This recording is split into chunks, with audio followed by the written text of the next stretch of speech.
Sa loob ng 8 taon, akala ko kilalang kilala ko na siya. Akala ko wala nang sekreto sa pagitan namin. Pero isang bagay ang hindi ko inakala. Isang katotohanang itinago niya sa akin. Isang sekreto na binulgar niya mismo sa araw ng kasal namin. Ako si Mark, 29 years old, nakatira sa Pasig. 8 taon na kaming magkasintahan ni Angel bago namin napagdesisyonan na magpakasal. Si Angel, siya ang babaeng akala ko ay perpekto para sa akin. Simple, mabait, maalaga, at higit sa lahat, mahal na mahal ako. Halos magka-live-in na kami. Madalas siyang natutulog sa bahay namin. Minsan naman ay sa kanila kami natutulog. Alam ng pamilya ko kung gaano ko siya kamahal. Alam din ng pamilya niya kung gaano ko siya pinapahalagahan. Pero may isang bagay na hindi ko alam. Isang bagay na itinago niya ng maraming taon. Sa bahay nila may isang batang babae. Ang sabi nila, anak daw ito ng isang pinsan niyang nasa probinsya nila sa Iloilo. Maagang nabuntis at ipinapaalaga sa kanila ang bata. Araw-araw kaming magkasama ni Angel. Alam ko kung paano siya kumilos at kung paano siya makitungo sa iba. Kaya hindi ako nagduda. Hindi siya sinungaling kahit sa maliliit na bagay. Wala akong dahilan para pag-isipan kung totoo nga ba ang sinasabi nila tungkol sa batang iyon. Pero may isang bagay na hindi ko maintindihan. Bakit parang mas close siya sa batang iyon kaysa sa nakababata niyang kapatid? Bakit parang mas pinapahalagahan niya ito? Dumating ang pinakahihintay naming araw, ang araw ng kasal namin. Napakasaya ko noon. Sa wakas, magiging mag-asawa na kami. Nandoon ang pamilya ko, mga kaibigan namin, at lahat ng mahal namin sa buhay. Sa gitna ng kasiyahan sa reception, dumating ang oras ng speech ni Angel. Masaya siyang nagpapasalamat sa lahat ng dumalo sa suporta ng pamilya at kaibigan namin. Ngunit habang nakangiti siyang nagsasalita, bigla siyang lumingon sa isang direksyon, sabay taas ng kanyang kamay. At syempre, gusto ko ring pasalamatan ang pinakamahalagang tao sa buhay ko. Anak ko, halika rito baby. Napalingon ako sa direksyon na tinuturo niya at nakita kong papalapit ang batang madalas kong kasama sa bahay nila. Anak niya? Ang batang halos araw-araw kong kasama? Anak niya? Bakit ngayon niya lang sinabi? Bakit inilihim niya sa akin ng 8 taon? At bakit sa mismong kasal namin niya ito binanggit? Ang pinakamasakit? Lahat ng bisita, pamilya ko, kaibigan ko, lahat sila nagpalakpakan at natuwa. Ako lang ang naiwan na parang binagsakan ng langit at lupa. Habang lumalalim ang gabi, hindi ako mapakali. Kinausap ko si Angel. Bakit ngayon mo lang sinabi? Mark, natakot ako. Natakot akong mawala ka. Natakot akong husgahan mo ako. Pero may isa pang bagay akong nalaman. Hindi lang niya itinago ang anak niya, patuloy din siyang nakikipagkita sa ama ng bata. Hindi raw dahil sa relasyon, kundi dahil nagbibigay ito ng sustento. Pero para sa akin, hindi na iyon ang issue. Ang issue, itinago niya sa akin ang lahat ng ito sa loob ng 8 taon. Lumipas ang ilang linggo matapos ang kasal. Parang hindi ko na siya nakikita sa parehong paraan. Sinusubukan kong intindihin pero hindi ko maiwasang magduda.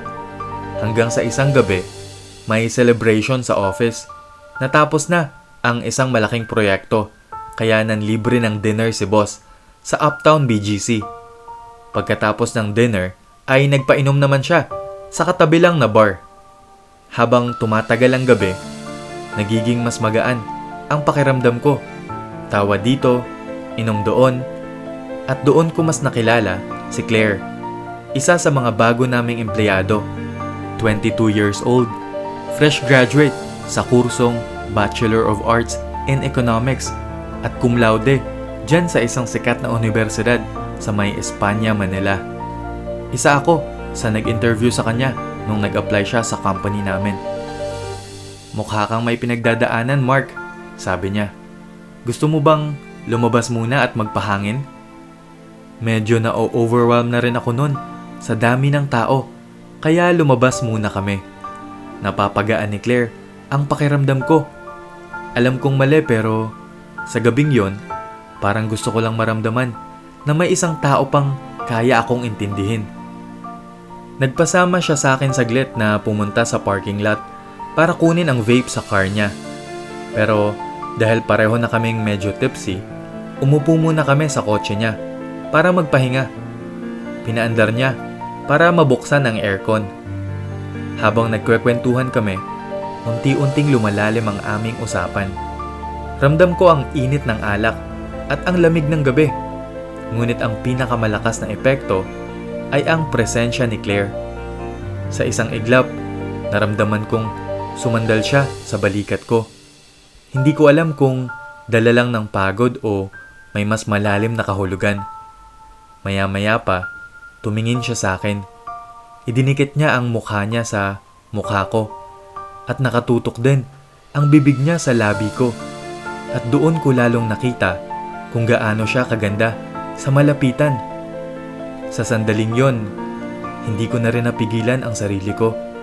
Napapikit ako nung naramdaman kong lumalapit pa siya. Sa loob ng kotse, sa konting ilaw mula sa dashboard, unti-unting naglaho ang mga alinlangan at tuluyan akong nadala sa init ng sandali. Ramdam ko ang dahan-dahan niyang paglapit, ang init ng hininga niya, hanggang sa tuluyan na akong bumigay. Hindi na ako nakapag-isip pa at itinodo ko na rin ang eksena. Wala kaming pakialam kahit minsan ay may dumadaan. Doon ko unang naranasan ang thrill ng car fun. Ibang klase pala. Ang kaba, ang excitement, ang bawal na damdamin na tila nagpapalakas palalo ng silakbo ng aming ginagawa. Para akong nahulog sa isang panaginip na hindi ko inakalang magugustuhan ko. Pero pagbalik namin sa bar, doon na ako unti-unting nahimasmasan. Para akong binuhusan ng malamig na tubig. Biglang pumasok sa isip ko si Angel, ang asawa ko, ang babaeng kasama ko sa loob ng 8 taon.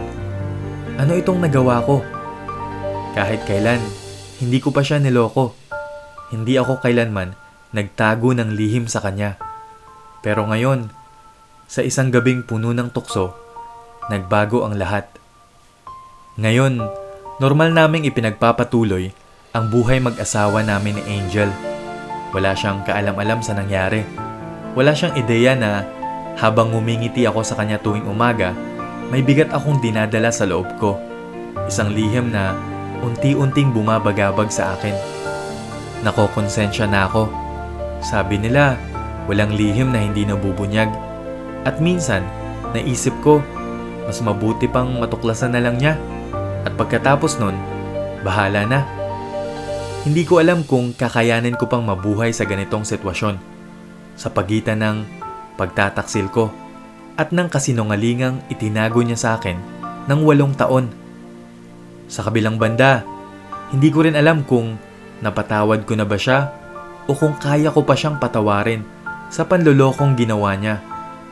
Tinanggap ko siya bilang isang babae na akala ko'y walang tinatago sa akin. Pero ngayon, kaya ko ba talagang tanggapin na may anak pala siya sa iba? Na nagpakasal ako sa isang single mom nang hindi ko man lang nalalaman ang totoo bago ang kasal? Na mayroon pala akong stepdaughter? At kung nagawa ko siyang lokohin, quits na ba kami? Ibig sabihin ba nito, burado na ang lahat? Kalimutan na lang ang nangyari at mag-move on? Pero paano si Claire? Hindi ko rin siya makakalimutan. Araw-araw ko siyang nakikita sa opisina. At tuwing nagkakatitigan kami, bumabalik sa isip ko ang gabing yun. Mahirap kalimutan. Mahirap itago ang damdamin na tila lumalalim pa sa bawat araw na lumilipas. Hindi ko alam ang gagawin ko. Nasa gitna ako ng isang sitwasyon na hindi ko alam kung paano malulutas. Sana matulungan niyo ako. Ano ang gagawin niyo kung kayo ang nasa lugar ko?